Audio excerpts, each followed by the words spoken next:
tenía pensado parar. Llevaba horas conduciendo por una carretera secundaria entre dos pueblos que apenas recuerdo ahora, sin pasar de árboles y animales atropellados.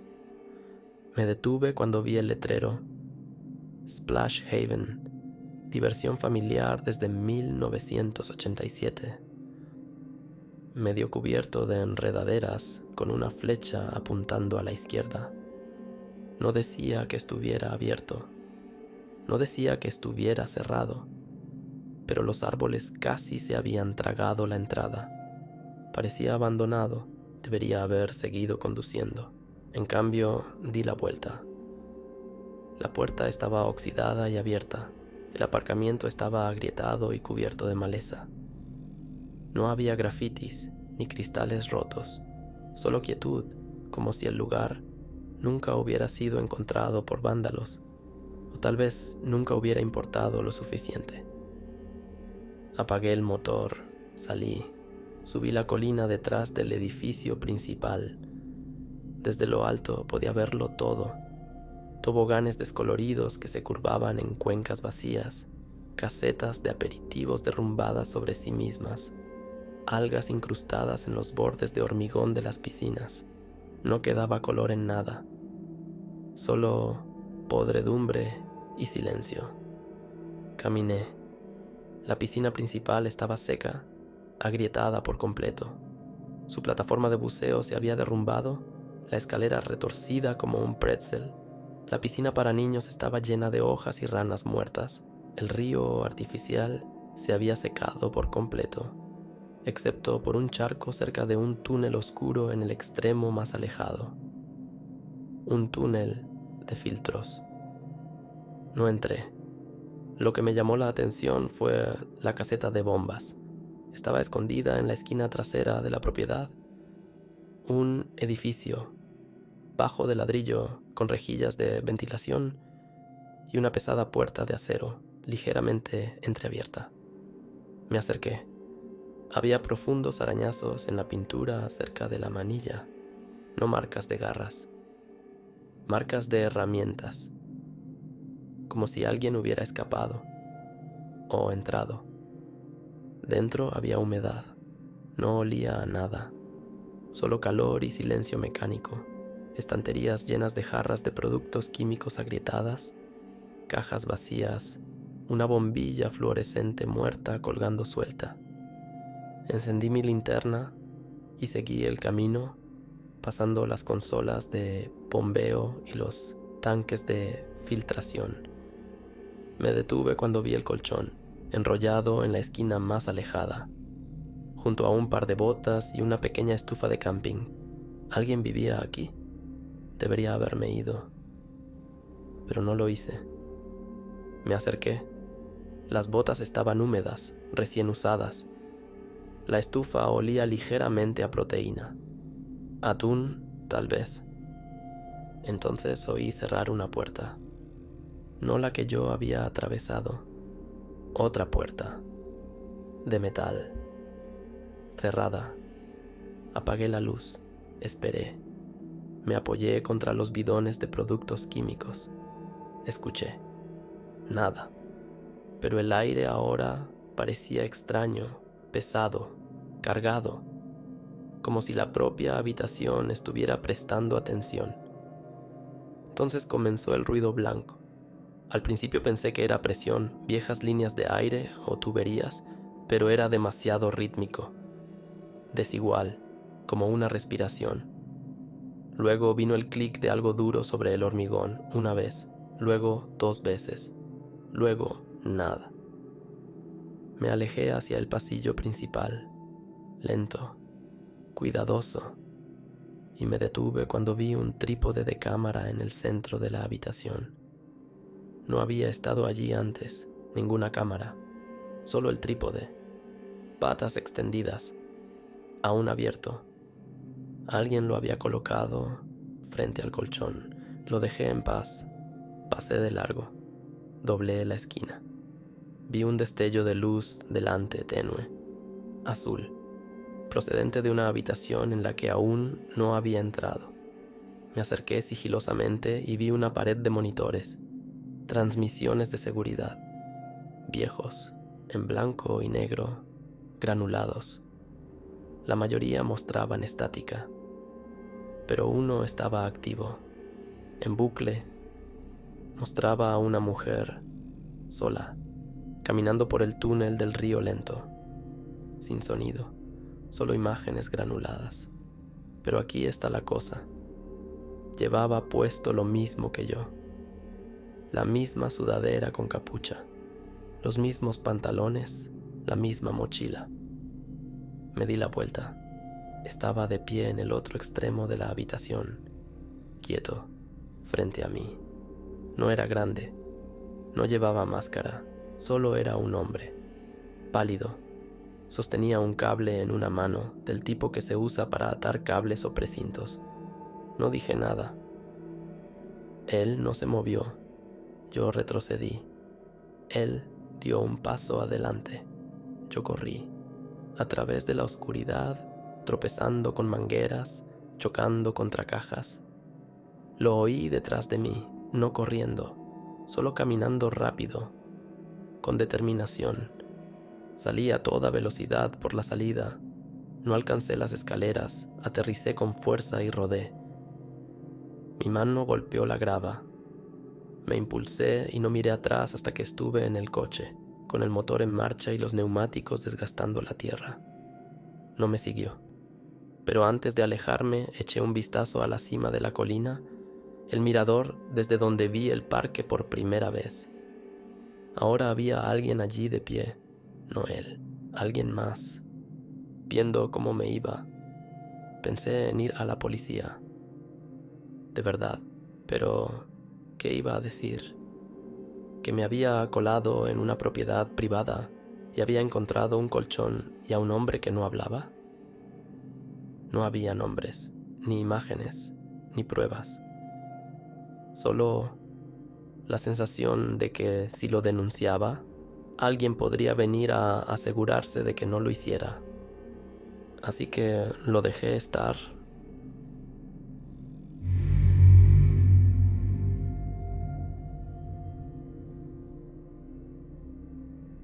Se suponía que el asilo debía haber sido desalojado hacía meses. Los nuevos propietarios me enviaron para tomar fotos del estado anterior, el tipo de fotos de portafolio que se usan en los documentos de licitación antes de la conversión. Estaba aislado. Era rural, a 40 minutos de la carretera principal. El lugar ya había sido despojado de cobre y de objetos obviamente recuperables. Nada que robar, nada que proteger, así que me enviaron solo.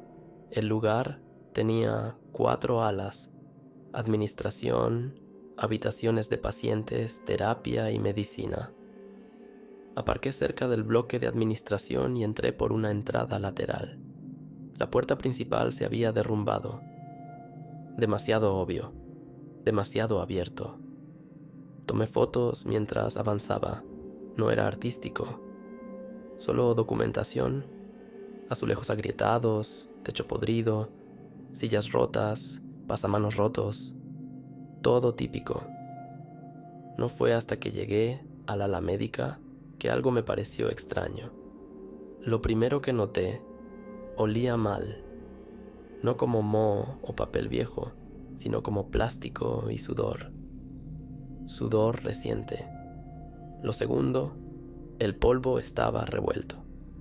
Solo un poco, pero lo suficiente como para notarlo si lo buscabas. Huellas finas en el suelo. Una huella dactilar en el pomo de una puerta. Una marca de bota, no la mía. Dejé de hacer fotos. Fue entonces cuando vi la luz, solo un parpadeo, al final del pasillo, pasado el antiguo quirófano. Débil, blanca, constante. No era luz solar, un LED portátil. Me acerqué. Silencio. No había botas, solo calcetines sobre los zapatos para no hacer ruido. La luz provenía de una puerta abierta a la izquierda. Dentro vi un colchón, una lámpara, una jarra de agua de plástico, y una pizarra. Había algo escrito en ella: silencio después de entrar, cierre antes de dormir, no pisar los espejos. Di marcha atrás, no por lo que estaba escrito, sino por lo que no había. Ni bolso, ni ropa de cama, solo lo esencial, como si alguien hubiera hecho las maletas ligeras y se hubiera ido sabiendo que volvería. Fue entonces cuando oí el sonido, una puerta de metal que se abría haciendo clic en algún lugar del pasillo detrás de mí. Me agaché, esperé, no respiraba. Pasos. No eran botas, no eran pesados, solo constantes. Alguien caminaba por el pasillo sin linterna. Me metí en un armario de servicio y cerré la puerta casi por completo. Por la rendija los vi pasar, pelo corto, pantalones cargo, sudadera negra con capucha, sin vacilar, sin buscar. No estaban mirando, estaban comprobando. Una ronda. Su mano tocó cada pomo de puerta al pasar, ligeramente, familiar. Esperé hasta que los pasos se desvanecieron. Luego esperé 5 minutos más. Cuando finalmente me moví, no regresé por donde había venido. Me dirigí más adentro hacia el ala de terapia. Pensé que podría dar la vuelta hasta la entrada principal y escabullirme sin que me vieran. Pasé por un pasillo medio derrumbado, una habitación de pacientes con marcas de arañazos alrededor del marco de la ventana, y una habitación con fotos en el suelo, impresas, un color, no viejas. Eran de personas, diferentes personas, caminando por el manicomio, de diferentes años, diferentes estaciones, todas ellas sin saber que estaban siendo fotografiadas. Y en la esquina de cada fotograma, una forma, la misma forma, sin mirar a la cámara, tomando la foto. Corrí a toda velocidad, giré a la izquierda, luego a la derecha, y luego choqué contra una pared, literalmente, de ladrillo, nueva, mortero fresco.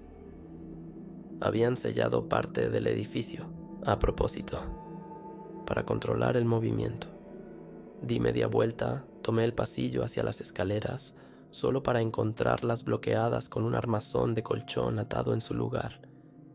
Tenía una opción, a través de la morgue, bajando las escaleras de metal, pasando los cajones de los cuerpos, pasando el aparejo superior. Las luces estaban apagadas, pero uno de los cajones estaba ligeramente abierto.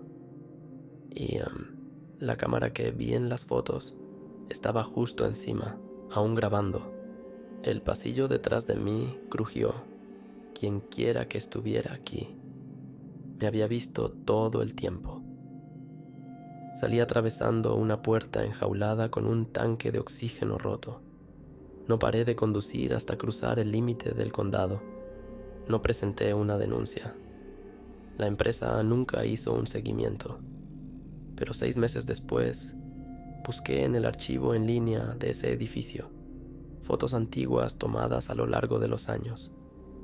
Hay una del pasillo principal, entra la luz del día, una silla en el centro, tomada en 2014. Y al fondo, apenas visible a través del cristal de la puerta, hay un hombre con una cámara.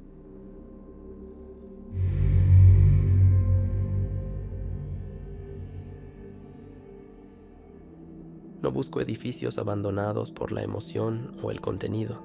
Lo hago para rescatar. Cobre, cableado, materiales raros, lo saco, lo vendo y sigo adelante. No me fascina la decadencia. No tengo ojo artístico.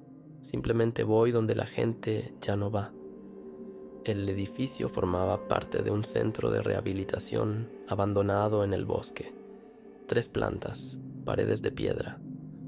No había señales de incendio ni vandalismo. Estaba prácticamente intacto, excepto que el techo había empezado a hundirse por un lado. Un lugar como este significaba trabajo tranquilo, sin competencia. Aparqué a medio kilómetro y entré por una ventana lateral. El primer piso estaba húmedo, pero se podía soportar. Había daños por agua en las paredes, algo de moho en las esquinas del techo. Las tablas del suelo estaban intactas. En la oficina de administración habían desmontado escritorios y monitores viejos. Marqué dónde llegaban las líneas eléctricas y subí. Segundo piso. Dormitorios, medio amueblados. Los armarios todavía estaban llenos. Algunas camas incluso estaban hechas. Eso no me molestó. Lo que me molestó fue que la puerta del tercer piso estaba cerrada. Todas las demás puertas se habían abierto por la humedad. Esta estaba cerrada con llave. No cerrada con llave, solo firmemente. Cerrada, como si alguien se hubiera asegurado de cerrarla después de subir. O de bajar. Dudé. Solo un momento. Luego la abrí. Las escaleras crujían más que las otras, pero la madera aguantaba.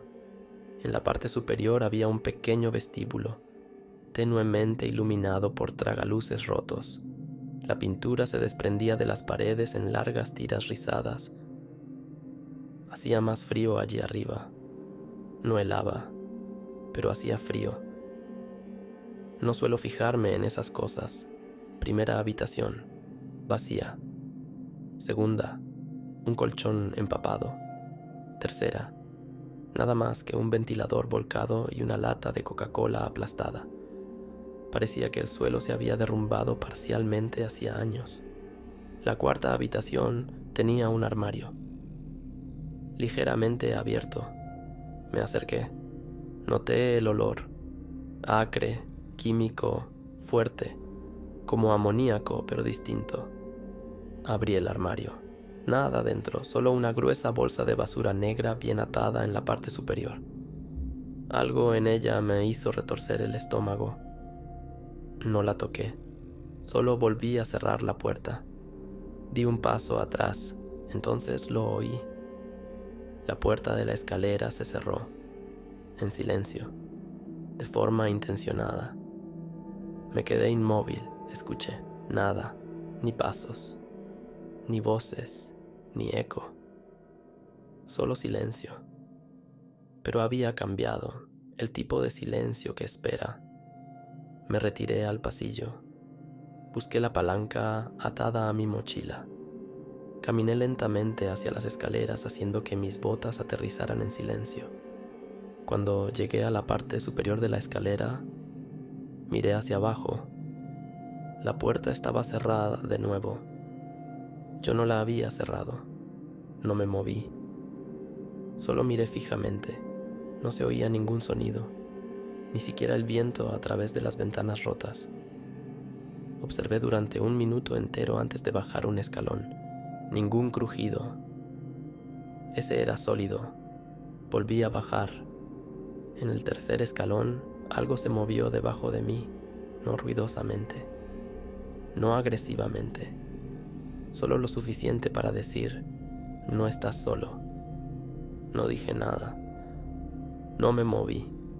Entonces oí una respiración, controlada, profunda y expectante.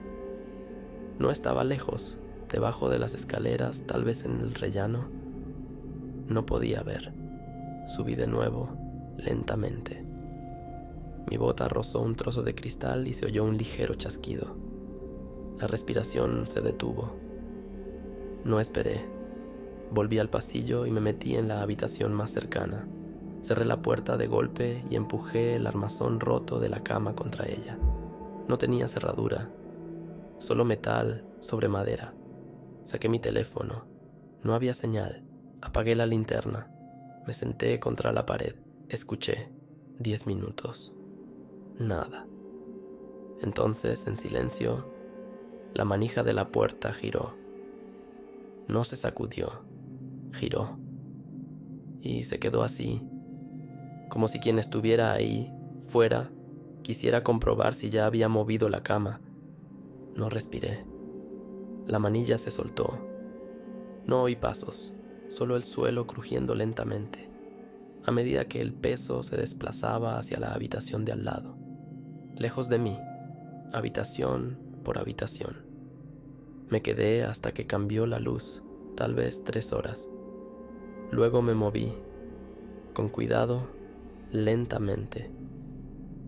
Bajé las escaleras, pasé la puerta ahora abierta. Salí por la ventana lateral por la que había entrado.